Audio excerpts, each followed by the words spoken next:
ఆ దేవదేవతలను పులకరింపచేసే అద్భుతమైన పాటలను సుమన్ టీవీ వారి డివోషనల్ టైంలో మీరు కూడా ప్రతిరోజు వినాలనుకుంటే వెంటనే మా ఛానల్ని సబ్స్క్రైబ్ చేయండి. మంచి ఉదయంతో రోజంతా సంతోషంగా ప్రశాంతంగా ఉండండి.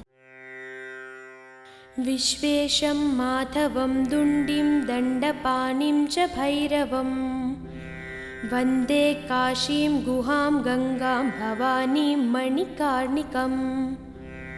ఉత్తిష్ట కాశీ భగవాన్ ప్రభు విశ్వనాథో గంగోర్మి సంగతి శుభైః పరిభూషితోబ్జైః శ్రీదుండి భైరవ ముఖైః సహితాన్నపూర్ణా మాతా చ వాంఛతి ముదా తవ సుప్రభాతం.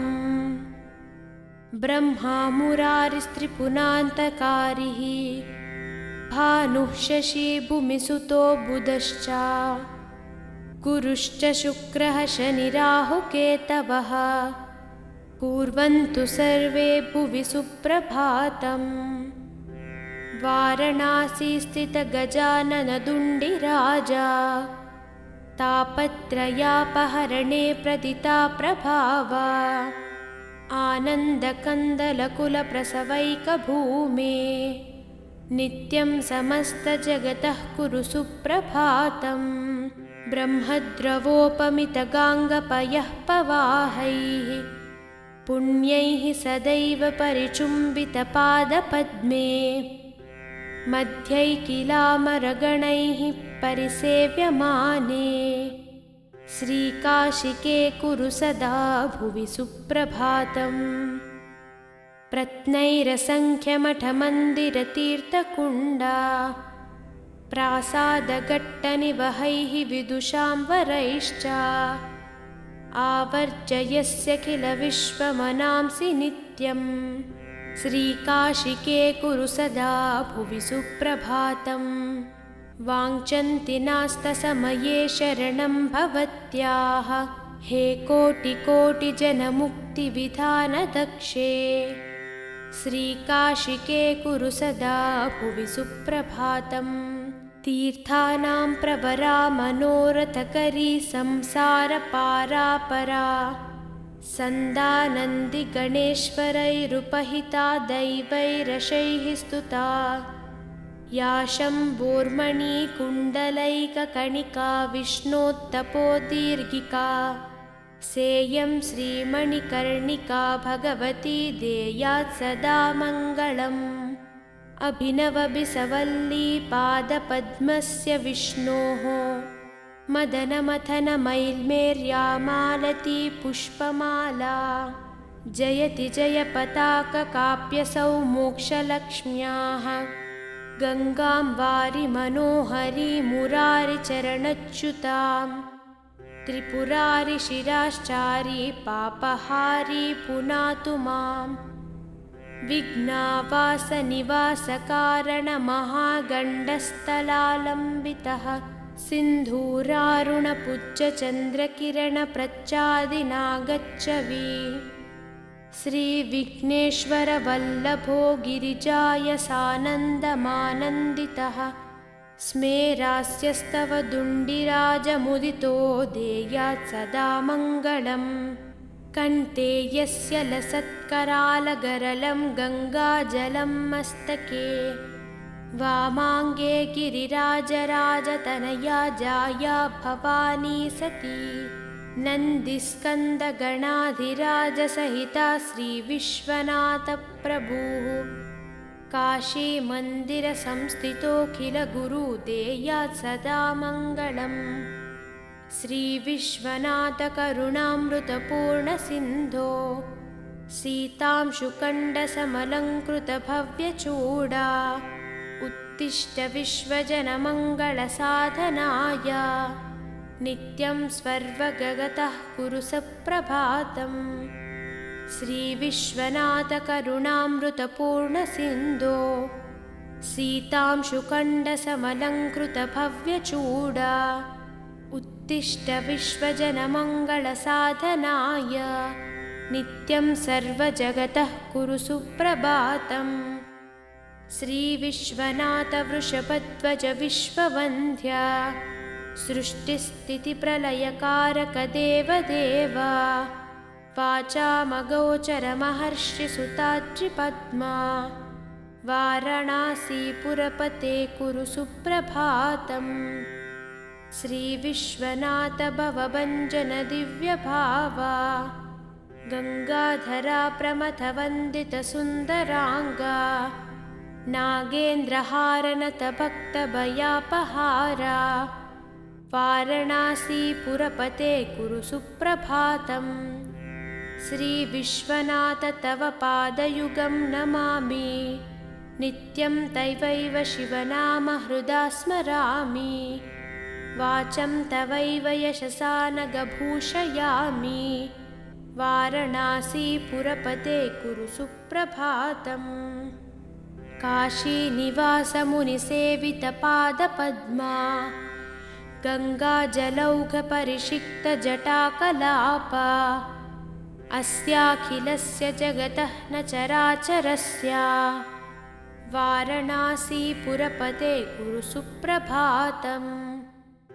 गङ्गाधराद्रितनया प्रियशान्तमूर्ते वेदान्तवेद्यसकलेश्वर विश्वमूर्ते कूटस्थनित्यनिखिलागमगीतकीर्ते वाराणसीपुरपते कुरु सुप्रभातम्। विश्वं समस्तमिदमत्यगनानखारे मोहात्मके निपतितं जडतामुपेतं भासा विभास्वपरया तदमोघशक्ते वाराणसीपुरपते कुरु सुप्रभातम्। सूनुः समस्तजनविघ्नविनाशदक्षो भार्यान्नदाननिरता विरतं जनेभ्यः ख्यातः स्वयं च शिवकृत्सकलार्थिभाजां वाराणसीपुरपते कुरु सुप्रभातम्। ये नो समन्ति न जपन्ति न चामनन्ति नो वालवन्ति विलपन्ति निवेदयन्ति तेषामबोधशिशुतुल्यधियां नराणां श्रीकण्ठकण्ठद्रुतपन्नगनीलकण्ठा सोत्कण्ठभक्तनिवहोपतिपोपकण्ठा भस्माङ्गरागपरिशोभितसर्वदेहा वाराणसीपुरपते कुरु सुप्रभातम्। श्रीपार्वतीहृदयवल्लभपञ्चवक्त्रा श्रीनीलकण्ठनृकपालकलापमाला श्रीविश्वनाथमृदुपङ्कजमञ्जुपादा वाराणसीपुरपते कुरु सुप्रभातम्। दुग्धप्रवाहकमनीयतरङ्गभङ्गे पुण्यप्रवाहपरिपावितभक्तसङ्गे नित्यं तपस्विजनसेवितपादपद्मे गङ्गे शरण्यशिवदे कुरु सुप्रभातम्। सानन्दमानन्दवने वसन्तम् आनन्दकन्दं हतपापवृन्दं वाराणसीनाथमनाथनादं श्रीविश्वनाथं शरणं प्रपद्ये। विश्वेशं माधवं दुण्डिं दण्डपाणिं च भैरवं वन्दे काशीं गुहां गङ्गां भवानीं मणिकार्णिकम्। उत्तिष्ठ काशी भगवान् प्रभु विश्वनाथो गङ्गोर्मिसङ्गतिशुभैः परिभूषितोब्जैः श्रीदुण्डिभैरवमुखैः सहितान्नपूर्णा माता च वाञ्छति मुदा तव सुप्रभातम्। ब्रह्मा मुरारिस्त्रिपुरान्तकारिः भानुः शशी भूमिसुतो बुधश्च गुरुश्च शुक्रः शनिराहुकेतवः कुर्वन्तु सर्वे भुवि सुप्रभातम्। वाराणसीस्थितगजाननदुण्डिराजा तापत्रयापहरणे प्रदिता प्रभावा आनन्दकन्दलकुलप्रसवैकभूमे नित्यं समस्तजगतः कुरु सुप्रभातं। ब्रह्मद्रवोपमितगाङ्गपयः पवाहैः पुण्यैः सदैव परिचुम्बितपादपद्मे मध्यैकिलामरगणैः परिसेव्यमाने श्रीकाशिके कुरु सदा भुवि सुप्रभातम्। प्रत्नैरसङ्ख्यमठमन्दिरतीर्थकुण्डा प्रासादघट्टनिवहैः विदुषां वरैश्च आवर्जयस्य किल विश्वमनांसि नित्यं श्रीकाशिके कुरु सदा भुवि सुप्रभातम्। वाञ्छन्ति नास्तसमये शरणं भवत्याः हे कोटिकोटिजनमुक्तिविधानदक्षे श्रीकाशिके कुरु सदा भुवि सुप्रभातम्। तीर्थानां प्रवरा मनोरथकरी संसारपारापरा सन्दानन्दिगणेश्वरैरुपहिता दैवैरशैः स्तुता या शम्भोर्मणिकुण्डलैककणिका विष्णोत्तपोदीर्घिका सेयं श्रीमणिकर्णिका भगवती देयात् सदा मङ्गलम्। अभिनवबिसवल्ली पादपद्मस्य विष्णोः मदनमथनमैल्मेर्यामालती पुष्पमाला जयति जयपताककाप्यसौ मोक्षलक्ष्म्याः गङ्गां वारि मनोहरी मुरारिचरणच्युतां त्रिपुरारि शिराश्चारी पापहारी पुनातु माम्।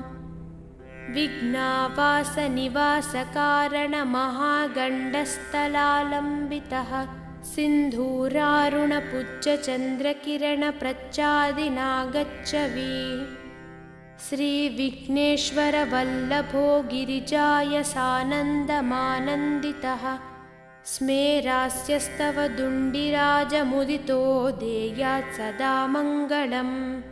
कण्ठे यस्य लसत्करालगरलं गङ्गाजलं मस्तके वामाङ्गे गिरिराजराजतनया जाया भवानी सती नन्दिस्कन्दगणाधिराजसहिता श्रीविश्वनाथप्रभुः काशीमन्दिरसंस्थितोऽखिलगुरु देयात् सदा मङ्गलम्। श्रीविश्वनाथकरुणामृतपूर्णसिन्धो सीतांशुकण्डसमलङ्कृतभव्यचूडा उत्तिष्ठ विश्वजनमङ्गलसाधनाय नित्यं स्वर्वगतः कुरु सुप्रभातम्। श्रीविश्वनाथकरुणामृतपूर्णसिन्धो सीतांशुकण्डसमलङ्कृतभव्यचूडा उत्तिष्ठ विश्वजनमङ्गलसाधनाय नित्यं सर्वजगतः कुरु सुप्रभातम्। श्रीविश्वनाथवृषभध्वज विश्ववन्द्या सृष्टिस्थितिप्रलयकारक देवदेव वाचामगोचरमहर्षिसुताद्रिपद्मा वाराणसीपुरपते कुरु सुप्रभातम्। श्रीविश्वनाथ भवभञ्जन दिव्यभावा गङ्गाधरा प्रमथवन्दितसुन्दराङ्गा नागेन्द्रहारनत भक्तभयापहारा वाराणसीपुरपते कुरु सुप्रभातम्। श्रीविश्वनाथ तव पादयुगं नमामि नित्यं तवैव शिवनाम हृदा स्मरामि वाचं तवैव यशसा नगभूषयामि वाराणसीपुरपते कुरु सुप्रभातम्।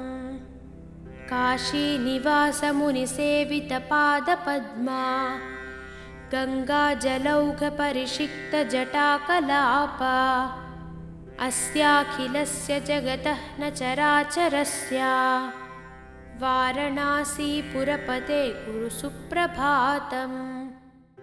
गङ्गाधराद्रितनया प्रियशान्तमूर्ते वेदान्तवेद्य सकलेश्वर विश्वमूर्ते कूटस्थनित्यनिखिलागमगीतकीर्ते वारणासीपुरपते कुरु सुप्रभातम् विश्वं समस्तमिदमत्यगनानखारे मोहात्मके निपतितं जडतामुपेतं भासा विभास्वपरया तदमोघशक्ते वारणासीपुरपते कुरु सुप्रभातम् सूनुः समस्तजनविघ्नविनाशदक्षो भार्यान्नदाननिरता विरतं जनेभ्यः ह्यातः स्वयं च शिवकृत्सकलार्थिभाजां वारणासीपुरपते कुरु सुप्रभातम्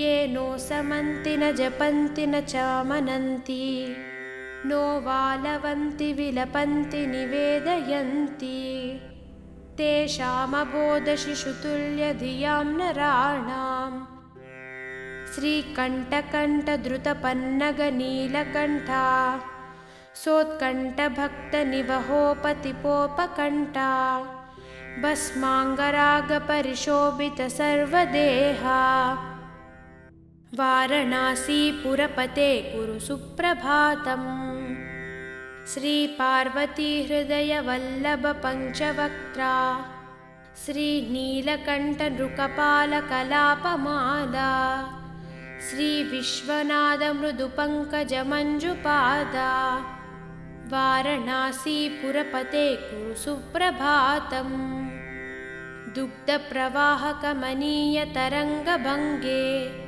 पुण्यप्रवाहपरिपावितभक्तसङ्गे नित्यं तपस्वि जनसेवितपादपद्मे गङ्गे शरण्यशिवदे कुरु सुप्रभातम् सानन्दमानन्दवने वसन्तम् आनन्दकन्दं हतपापवृन्दं वारणासीनाथमनाथनादं श्रीविश्वनाथं शरणं प्रपद्ये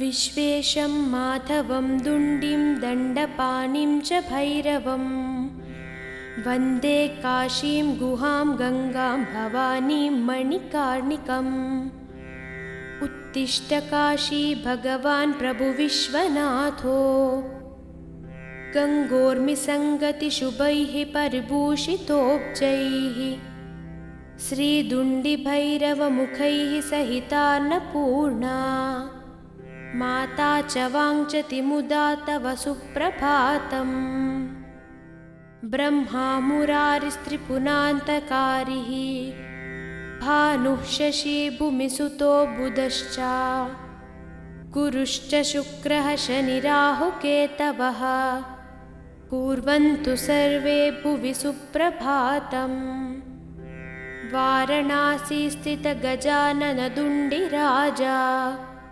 तापत्रयापहरणे प्रदिता प्रभावा आनन्दकन्दलकुलप्रसवैकभूमे नित्यं समस्तजगतः कुरु सुप्रभातम् ब्रह्मद्रवोपमितगाङ्गपयः पवाहैः पुण्यैः सदैव परिचुम्बितपादपद्मे मध्यैकिलामरगणैः परिसेव्यमाने श्रीकाशिके कुरु सदा भुवि सुप्रभातम् प्रत्नैरसङ्ख्यमठमन्दिरतीर्थकुण्डा प्रासादघट्टनिवहैः विदुषां वरैश्च आवर्जयस्य किल विश्वमनांसि नित्यं श्रीकाशिके कुरु सदा भुवि सुप्रभातम् वाञ्छन्ति नास्तसमये शरणं भवत्याः हे कोटिकोटिजनमुक्तिविधानदक्षे श्रीकाशिके कुरु सदा भुवि सुप्रभातम् तीर्थानां प्रवरा मनोरथकरी संसारपारापरा सन्दानन्दिगणेश्वरैरुपहिता दैवैरशैः स्तुता या शम्भोर्मणिकुण्डलैककणिका विष्णोत्तपोदीर्घिका सेयं श्रीमणिकर्णिका भगवती देयात् सदा मङ्गलम्।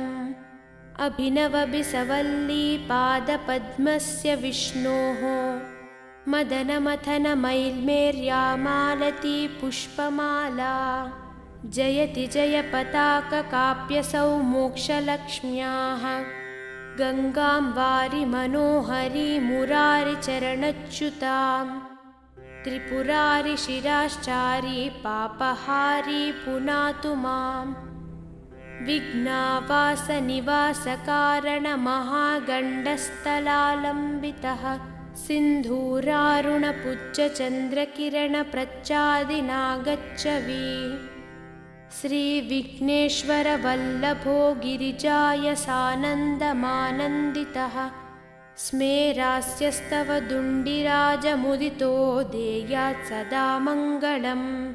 कण्ठे यस्य लसत्करालगरलं गङ्गाजलं मस्तके वामाङ्गे गिरिराजराजतनया जाया भवानी सती नन्दिस्कन्दगणाधिराजसहिता श्रीविश्वनाथप्रभुः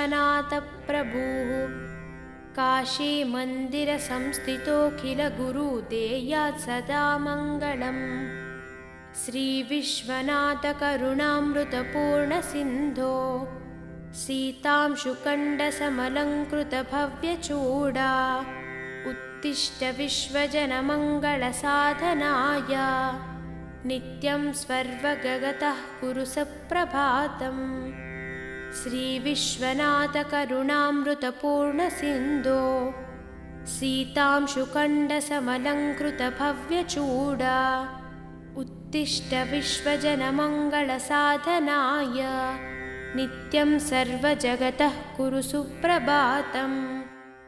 श्रीविश्वनाथवृषभध्वज विश्ववन्द्या सृष्टिस्थितिप्रलयकारक देवदेव वाचामगोचरमहर्षिसुताद्रिपद्मा वाराणसीपुरपते कुरु सुप्रभातम्। श्रीविश्वनाथ भवभञ्जन दिव्यभावा गङ्गाधरा प्रमथवन्दितसुन्दराङ्गा नागेन्द्रहारनत भक्तभयापहारा वाराणसीपुरपते कुरु सुप्रभातम्। श्रीविश्वनाथ तव पादयुगं नमामि नित्यं तवैव शिवनाम हृदा स्मरामि वाचं तवैव यशसा नगभूषयामि वाराणसीपुरपते कुरु सुप्रभातम्। काशीनिवासमुनिसेवितपादपद्मा गङ्गाजलौघपरिषिक्तजटाकलापा अस्याखिलस्य जगतः न चराचरस्य वाराणसीपुरपते कुरु सुप्रभातम्।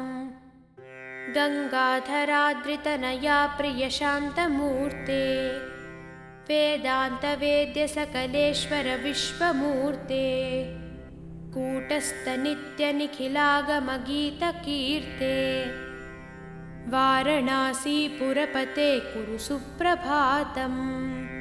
विश्वं समस्तमिदमत्यगनानखारे मोहात्मके निपतितं जडतामुपेतं भासा विभास्वपरया तदमोघशक्ते वाराणसीपुरपते कुरु सुप्रभातम्।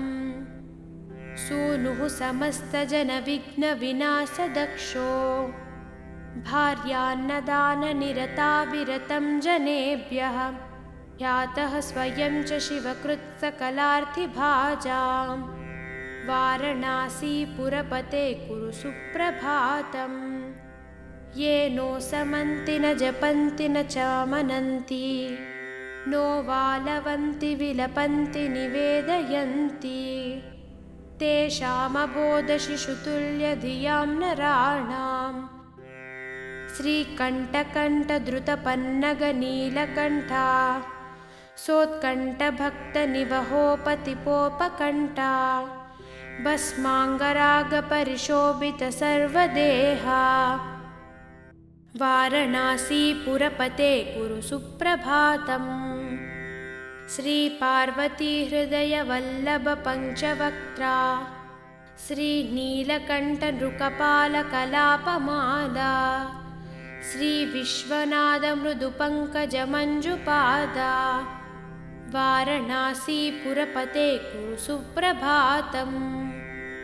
दुग्धप्रवाहकमनीयतरङ्गभङ्गे पुण्यप्रवाहपरिपावितभक्तसङ्गे नित्यं तपस्विजनसेवितपादपद्मे गङ्गे शरण्यशिवदे कुरु सुप्रभातम्।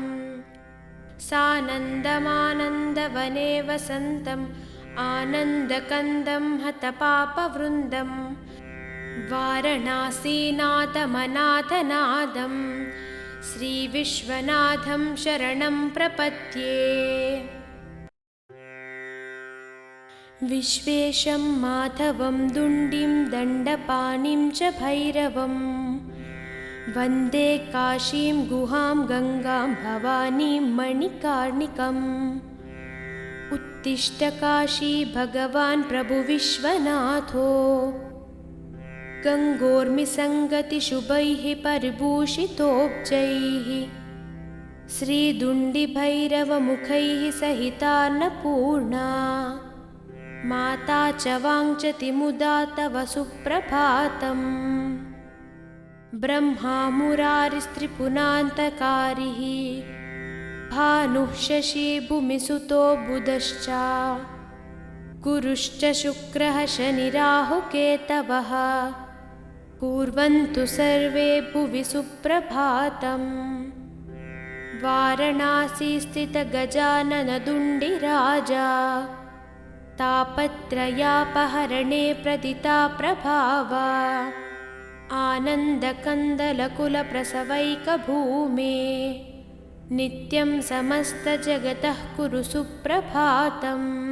ब्रह्मद्रवोपमितगाङ्गपयः पवाहैः पुण्यैः सदैव परिचुम्बितपादपद्मे मध्यैकिलामरगणैः परिसेव्यमाने श्रीकाशिके कुरु सदा भुवि सुप्रभातम्।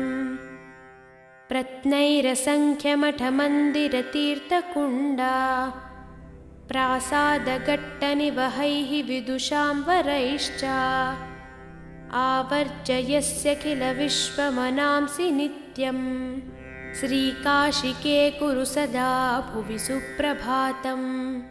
वाञ्छन्ति नास्तसमये शरणं भवत्याः हे कोटिकोटिजनमुक्तिविधानदक्षे श्रीकाशिके कुरु सदा भुवि सुप्रभातम्। तीर्थानां प्रवरा मनोरथकरी संसारपारापरा सन्दानन्दिगणेश्वरैरुपहिता दैवैरशैः स्तुता या शम्भोर्मणिकुण्डलैककणिका विष्णोत्तपोदीर्घिका सेयं श्रीमणिकर्णिका भगवती देयात् सदा मङ्गलम्।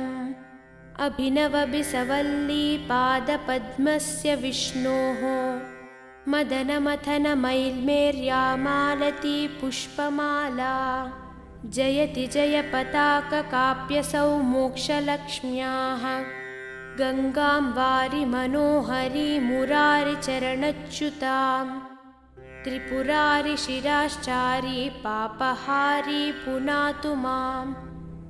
विघ्नावासनिवासकारणमहागण्डस्थलालम्बितः सिन्धूरारुणपुज्जचन्द्रकिरणप्रच्चादिनागच्छवि श्रीविघ्नेश्वरवल्लभो गिरिजाय सानन्दमानन्दितः स्मेरास्यस्तव दुण्डिराजमुदितो देयात् सदा मङ्गलम्।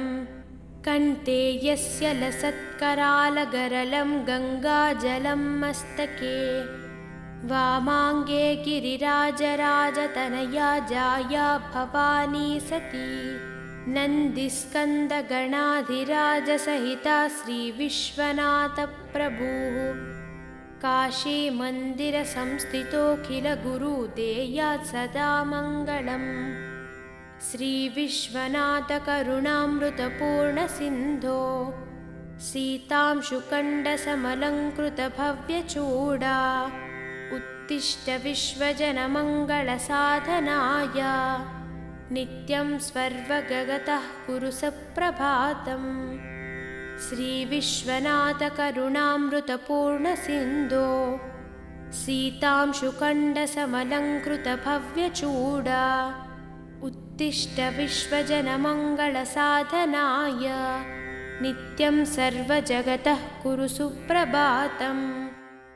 श्रीविश्वनाथवृषभध्वज विश्ववन्द्या सृष्टिस्थितिप्रलयकारक देवदेव वाचामगोचरमहर्षिसुताद्रिपद्मा वाराणसीपुरपते कुरु सुप्रभातम्। श्रीविश्वनाथ भवभञ्जन दिव्यभावा गङ्गाधरा प्रमथवन्दितसुन्दराङ्गा नागेन्द्रहारनतभक्तभयापहारा वाराणसीपुरपते कुरु सुप्रभातम्। श्रीविश्वनाथ तव पादयुगं नमामि नित्यं तवैव शिवनाम हृदा स्मरामि वाचं तवैव यशसा नगभूषयामि वाराणसीपुरपते कुरु सुप्रभातम्। काशीनिवासमुनिसेवितपादपद्मा गङ्गाजलौघपरिषिक्तजटाकलापा अस्याखिलस्य जगतः न चराचरस्य वाराणसीपुरपते कुरु सुप्रभातम्। गङ्गाधराद्रितनया प्रियशान्तमूर्ते वेदान्तवेद्यसकलेश्वर विश्वमूर्ते कूटस्थनित्यनिखिलागमगीतकीर्ते वाराणसीपुरपते कुरु सुप्रभातम्। विश्वं समस्तमिदमत्यगनानखारे मोहात्मके निपतितं जडतामुपेतं भासा विभास्वपरया तदमोघशक्ते वाराणसीपुरपते कुरु सुप्रभातम्। सूनुः समस्तजनविघ्नविनाशदक्षो भार्यान्नदाननिरता विरतं जनेभ्यः ह्यातः स्वयं च शिवकृत्सकलार्थिभाजां वाराणसीपुरपते कुरु सुप्रभातम्। ये नो समन्ति न जपन्ति न चामनन्ति नो वालवन्ति विलपन्ति निवेदयन्ति तेषामबोधशिशुतुल्यधियां नराणां श्रीकण्ठकण्ठद्रुतपन्नगनीलकण्ठा सोत्कण्ठभक्तनिवहोपतिपोपकण्ठा भस्माङ्गरागपरिशोभितसर्वदेहा वाराणसीपुरपते कुरु सुप्रभातम्। श्रीपार्वतीहृदयवल्लभपञ्चवक्त्रा श्रीनीलकण्ठनृकपालकलापमाला श्रीविश्वनाथमृदुपङ्कजमञ्जुपादा वाराणसीपुरपते कुरु सुप्रभातम्। दुग्धप्रवाहकमनीयतरङ्गभङ्गे पुण्यप्रवाहपरिपावितभक्तसङ्गे नित्यं तपस्विजनसेवितपादपद्मे गङ्गे शरण्यशिवदे कुरु सुप्रभातम्। सानन्दमानन्दवने वसन्तम् आनन्दकन्दं हतपापवृन्दं वाराणसीनाथमनाथनादं श्रीविश्वनाथं शरणं प्रपद्ये। विश्वेशं माधवं दुण्डिं दण्डपाणिं च भैरवं वन्दे काशीं गुहां गङ्गां भवानीं मणिकार्णिकम् उत्तिष्ठ काशी भगवान् प्रभु विश्वनाथो गङ्गोर्मिसङ्गतिशुभैः परिभूषितोब्जैः श्रीदुण्डिभैरवमुखैः सहितान्नपूर्णा माता च वाञ्छति मुदा तव सुप्रभातम् ब्रह्मा मुरारिस्त्रिपुरान्तकारिः भानुः शशी भूमिसुतो बुधश्च गुरुश्च शुक्रः शनिराहुकेतवः कुर्वन्तु सर्वे भुवि सुप्रभातम् वाराणसी स्थित गजाननदुण्डिराजा तापत्रयापहरणे प्रदिता प्रभावा आनन्दकन्दलकुलप्रसवैकभूमे नित्यं समस्तजगतः कुरु सुप्रभातम् ब्रह्मद्रवोपमितगाङ्गपयः पवाहैः पुण्यैः सदैव परिचुम्बितपादपद्मे मध्यैकिलामरगणैः परिसेव्यमाने श्रीकाशिके कुरु सदा भुवि सुप्रभातम् प्रत्नैरसङ्ख्यमठमन्दिरतीर्थकुण्डा प्रासादघट्टनिवहैः विदुषां वरैश्च आवर्जयस्य किल विश्वमनांसि नित्यम् श्रीकाशिके कुरु सदा भुवि सुप्रभातम् वाञ्छन्ति नास्तसमये शरणं भवत्याः हे कोटिकोटिजनमुक्तिविधानदक्षे श्रीकाशिके कुरु सदा भुवि सुप्रभातम् तीर्थानां प्रवरा मनोरथकरी संसारपारापरा सन्दानन्दिगणेश्वरैरुपहिता दैवैरशैः स्तुता या शम्भोर्मणिकुण्डलैककणिका विष्णोत्तपोदीर्घिका सेयं श्रीमणिकर्णिका भगवती देयात् सदा मङ्गलम् अभिनवबिसवल्ली पादपद्मस्य विष्णोः मदनमथनमैल्मेर्यामालती पुष्पमाला जयति जयपताककाप्यसौ मोक्षलक्ष्म्याः गङ्गां वारि मनोहरी मुरारिचरणच्युतां त्रिपुरारि शिराश्चारी पापहारी पुनातु मां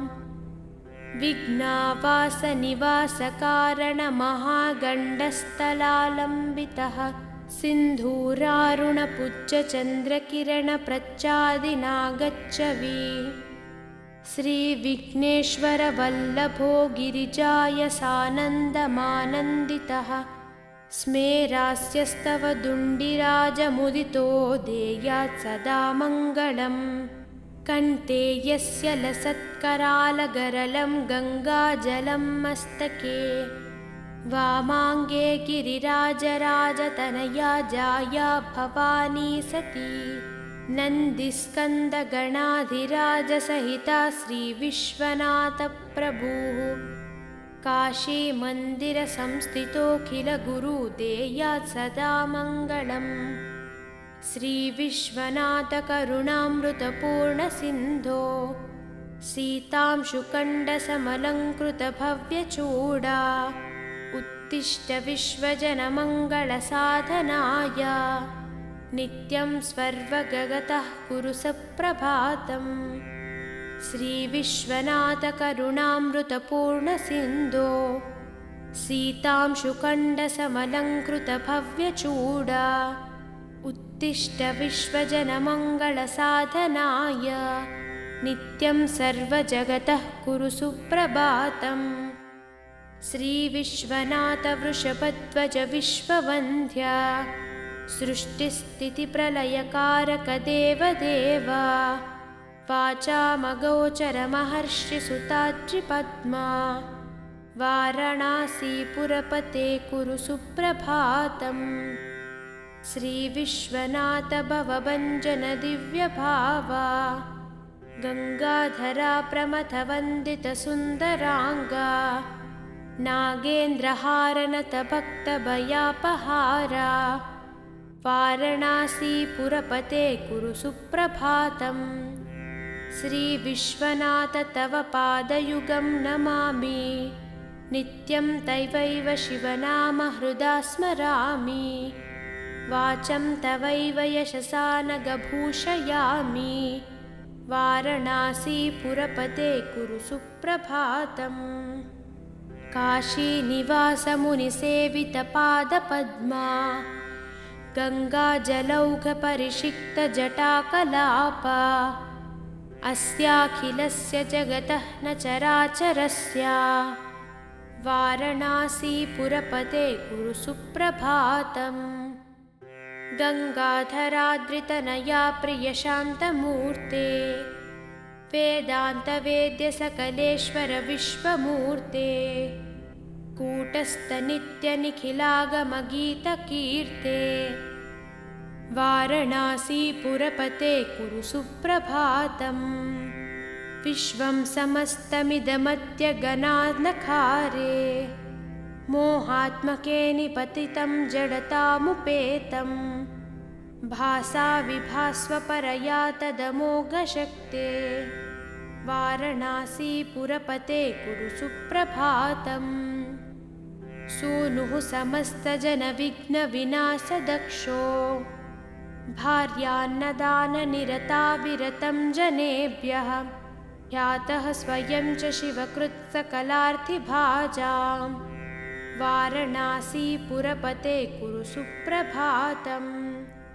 ये नो समन्ति न जपन्ति न चामनन्ति नो वालवन्ति विलपन्ति निवेदयन्ति तेषामबोधशिशुतुल्यधियां नराणां श्रीकण्ठकण्ठद्रुतपन्नगनीलकण्ठा सोत्कण्ठभक्तनिवहोपतिपोपकण्ठा भस्माङ्गरागपरिशोभितसर्वदेहा वारणासीपुरपते कुरु सुप्रभातम्।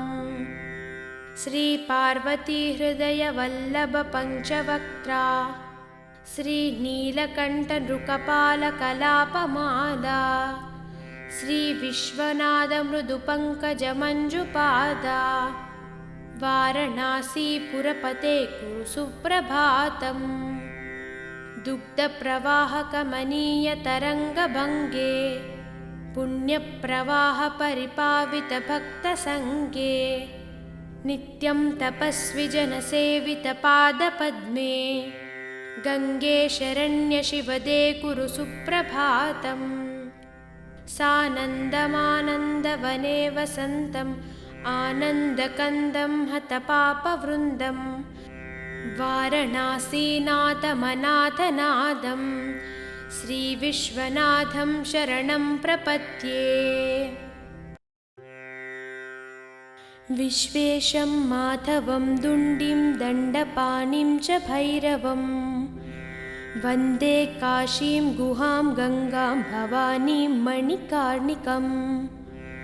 उत्तिष्ठ काशी भगवान् प्रभु विश्वनाथो गङ्गोर्मिसङ्गतिशुभैः परिभूषितोब्जैः श्रीदुण्डिभैरवमुखैः सहितान्नपूर्णा माता च वाञ्छति मुदा तव सुप्रभातम्।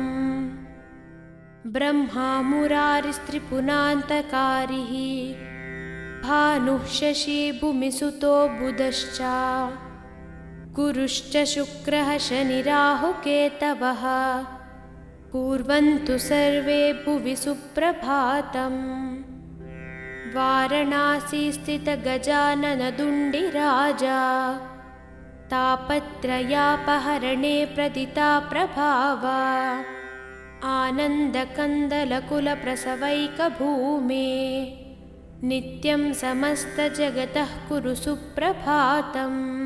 ब्रह्मद्रवोपमितगाङ्गपयः पवाहैः पुण्यैः सदैव परिचुम्बितपादपद्मे मध्यैकिलामरगणैः परिसेव्यमाने श्रीकाशिके कुरु सदा भुवि सुप्रभातम् प्रत्नैरसङ्ख्यमठमन्दिरतीर्थकुण्डा प्रासादघट्टनिवहैः विदुषां वरैश्च आवर्जयस्य किल विश्वमनांसि नित्यम् श्रीकाशिके कुरु सदा भुवि सुप्रभातम् वाञ्छन्ति नास्तसमये शरणं भवत्याः हे कोटिकोटिजनमुक्तिविधानदक्षे श्रीकाशिके कुरु सदा भुवि सुप्रभातम् तीर्थानां प्रवरा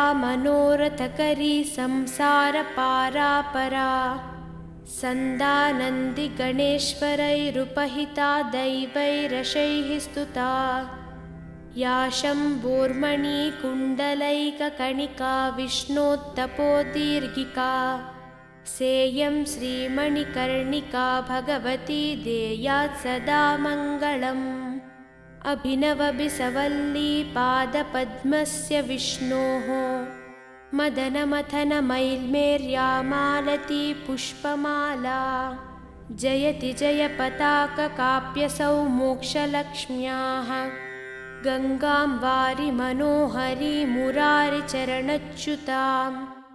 त्रिपुरारि शिराश्चारी पापहारी पुनातु मां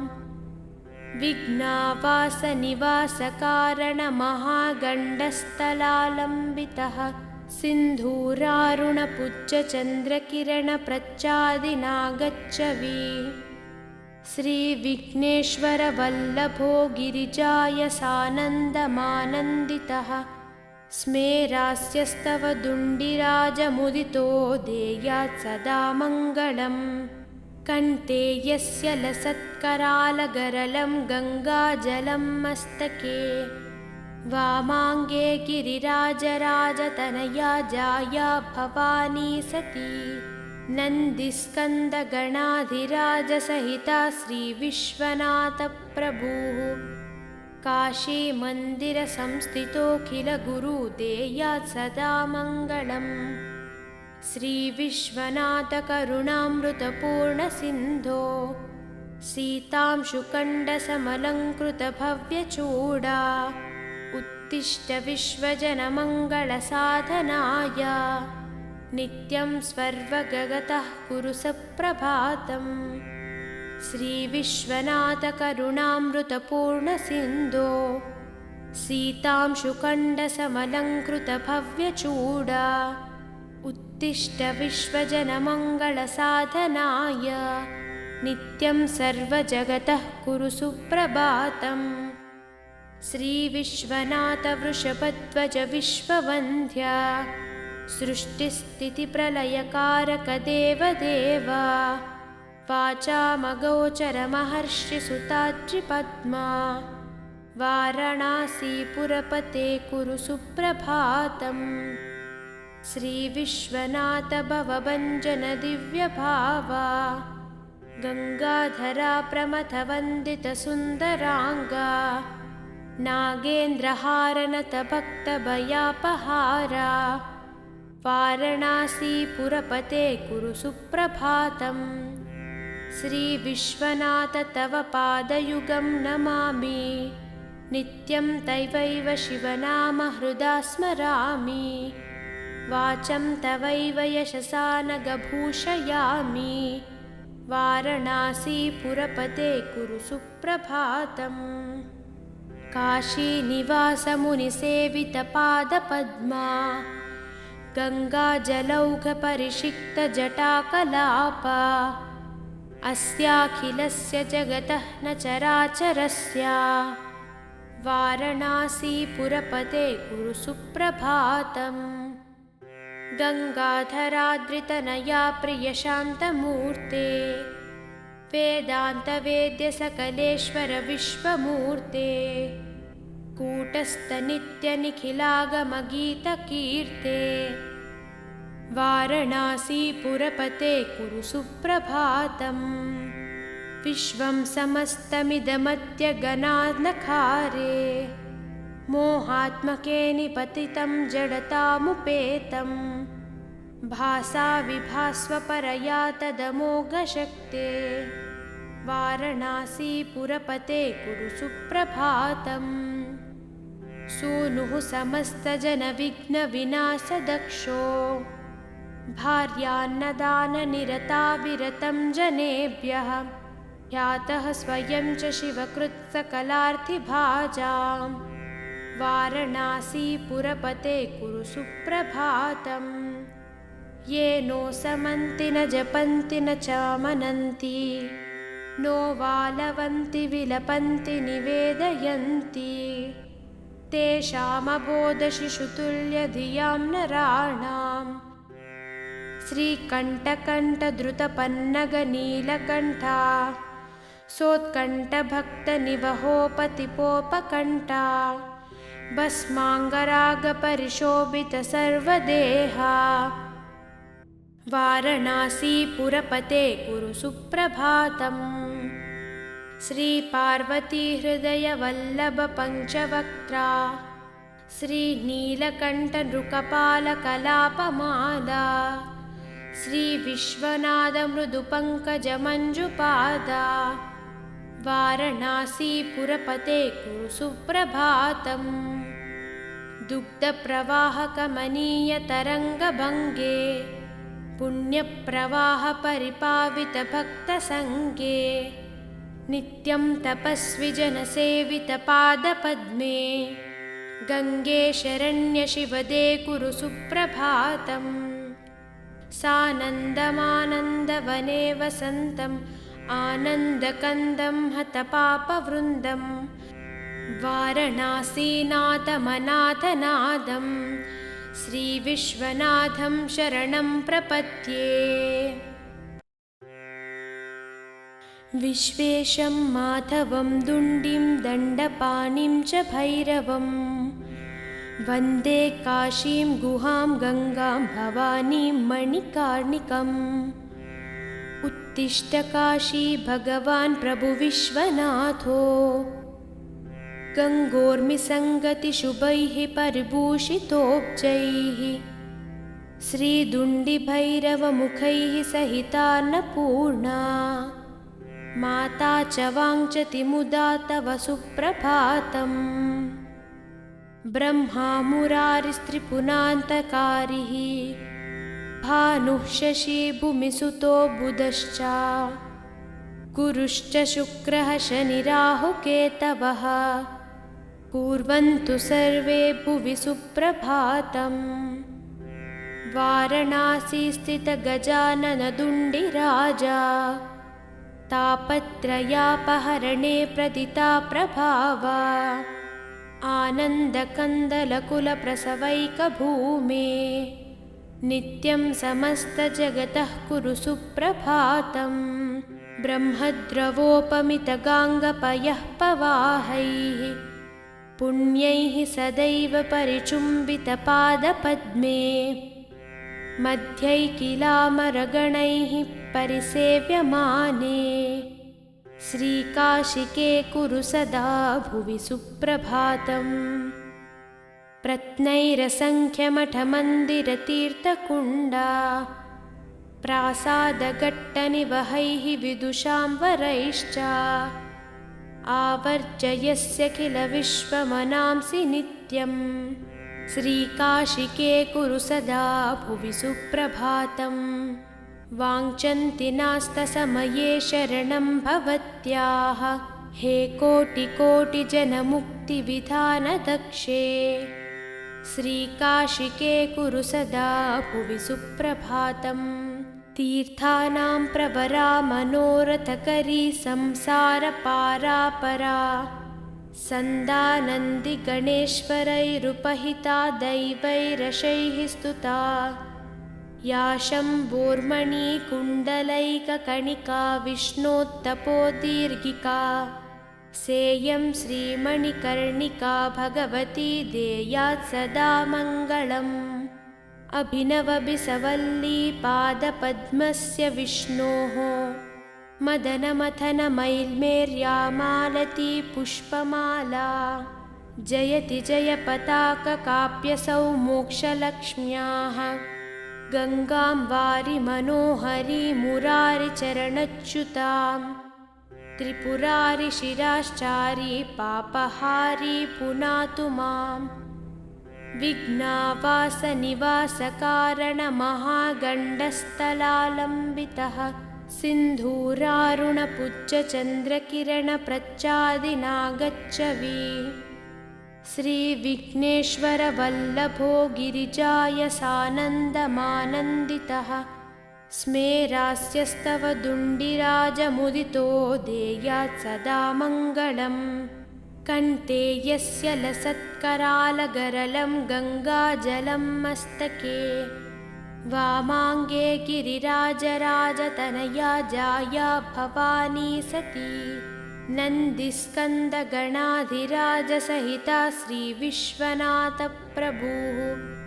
काशीमन्दिरसंस्थितोऽखिलगुरुदेयात् सदा मङ्गलम् श्रीविश्वनाथकरुणामृतपूर्णसिन्धो सीतांशुकण्डसमलङ्कृतभव्यचूडा उत्तिष्ठ विश्वजनमङ्गलसाधनाय नित्यं स्वर्वगतः कुरु सप्रभातम् श्रीविश्वनाथकरुणामृतपूर्णसिन्धो सीतांशुकण्डसमलङ्कृतभव्यचूडा उत्तिष्ठ विश्वजनमङ्गलसाधनाय नित्यं सर्वजगतः कुरु सुप्रभातम् श्रीविश्वनाथवृषभध्वज विश्ववन्द्या सृष्टिस्थितिप्रलयकारकदेवदेव वाचामगोचरमहर्षिसुताद्रिपद्मा